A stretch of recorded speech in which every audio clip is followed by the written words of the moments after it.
महाभारत के वह श्राप जो आज भी लोग भुगत रहे हैं।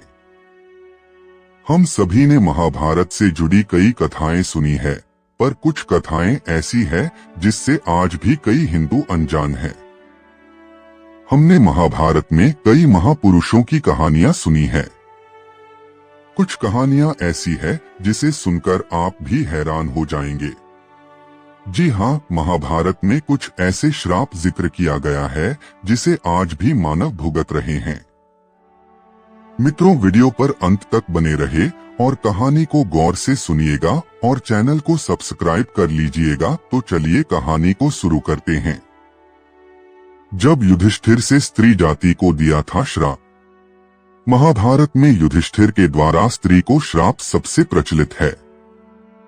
वर्णित कथा के अनुसार जब कुरुक्षेत्र में युद्ध के दौरान अर्जुन ने महारथी कर्ण का वध किया था, तब पांडवों की माता कुंती उनके शव के पास बैठकर दुख जताने लगी। यह देख पांडवों को आश्चर्य हुआ और तभी युधिष्ठिर माता कुंती के पास पहुंचे। उन्होंने माता कुंती से कर्ण को लेकर सवाल किया और बदले में माता कुंती ने उन्हें बताया कि कर्ण उनके सबसे बड़े भाई हैं। यह सुन सभी दुखी हो गए और तभी युधिष्ठिर ने माता से कहा कि इस धर्म क्षेत्र से सभी दिशाओं, आकाश और धरती को साक्षी मानकर सभी स्त्री जाति को यह श्राप देता हूँ कि आज के बाद कोई भी स्त्री अपने अंदर कोई नहीं छुपा पाएगी। जब श्रृंगी ऋषि ने परीक्षित को दिया था श्राप। कथाओं के अनुसार हस्तिनापुर पर 36 साल राज करने के पश्चात जब पांचों पांडव द्रौपदी के साथ स्वर्गलोक को तरफ प्रस्थान करने लगे, तो उन्होंने अपना सारा राज्य अभिमन्यु पुत्र परीक्षित के हाथ में सौंप दिया। उस समय भी हस्तिनापुर के सारी प्रजा युधिष्ठिर के शासन काल की तरह खुश थे।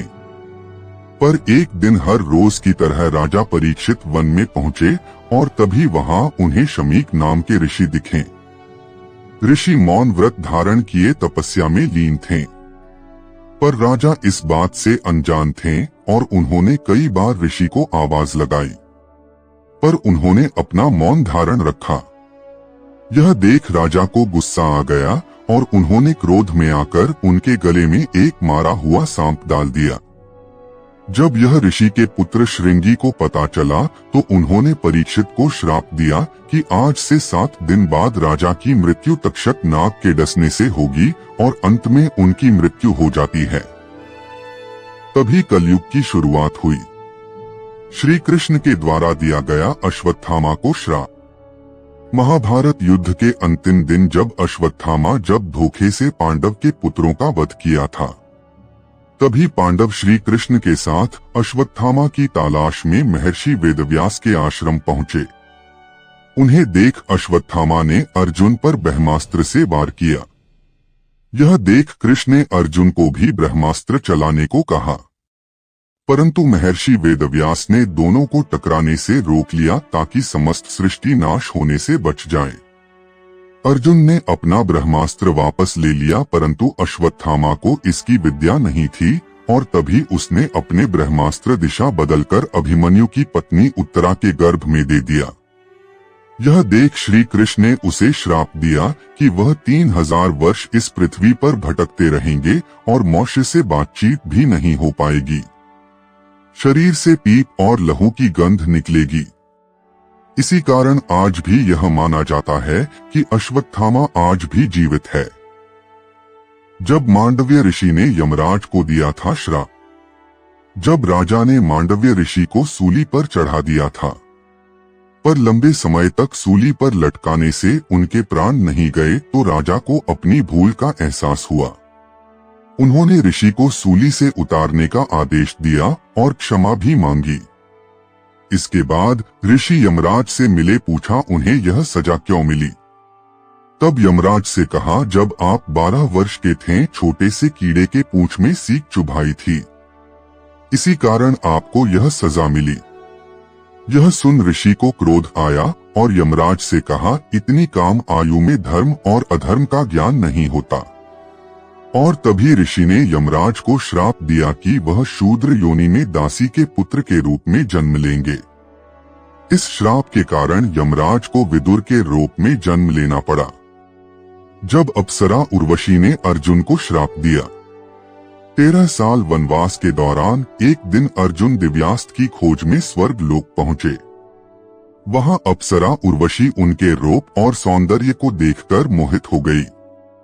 उर्वशी ने अर्जुन को शादी का प्रस्ताव दिया। तब अर्जुन ने कहा कि वह उन्हें माता के समान मानते हैं, इसीलिए विवाह करना संभव नहीं है। इस पर उर्वशी क्रोधित हो गई और अर्जुन को श्राप दिया कि वह आजीवन नपुंसक हो जाएंगे, स्त्रियों के बीच नृतक बनकर रहना पड़े। यह सुन अर्जुन देव इंद्र के पास गए और उनसे सारी बात बताई। तभी इंद्र ने उर्वशी से श्राप वापस लेने को कहा और तभी उर्वशी ने श्राप को 1 साल तक सीमित कर दी। और यह श्राप उन्हें उनके वनवास के समय काम आया और वह कौरवों के नजरों से बचे रहे। द्रौपदी के अपमान के कारण कौरव वंश का नाश। जब द्रौपदी को भरी सभा में अपमानित किया गया, तब उन्होंने कौरव वंश के संहार की प्रतिज्ञा ली। यह प्रतिज्ञा ही एक तरह से श्राप बन गई और अंततः पूरा कौरव कुल कुरुक्षेत्र के युद्ध में समाप्त हो गया। ऐसा माना जाता है कि महिलाओं का अपमान करने वाले लोग आज भी किसी न किसी रूप में अपने कर्मों का फल भुगतते हैं। गंधारी का श्री कृष्ण को श्राप। जब महाभारत का युद्ध समाप्त हुआ और गंधारी ने देखा कि उनके 100 पुत्रों का संहार हो चुका है, तो उन्होंने अत्यंत क्रोधित होकर श्री कृष्ण को श्राप दिया कि जिस प्रकार उनके वंश का नाश हुआ है, उसी प्रकार यदुवंश का भी नाश होगा।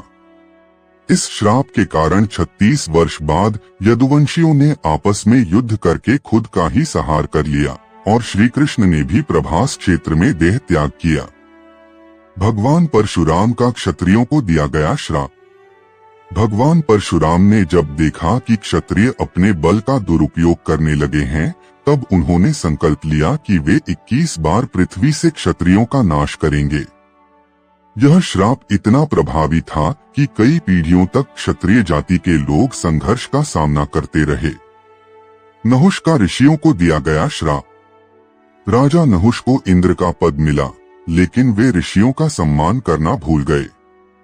उन्होंने गर्व में आकर सप्तऋषियों का अपमान किया, जिसके कारण उन्हें ऋषियों ने श्राप देकर अजगर बना दिया। यह श्राप आज भी यह सिखाता है कि अहंकार विनाश का कारण बनता है। महाभारत के ये श्राप केवल पौराणिक कथाओं तक सीमित नहीं हैं, बल्कि इन्हें प्रतीकात्मक रूप से आज भी देखा जाता है।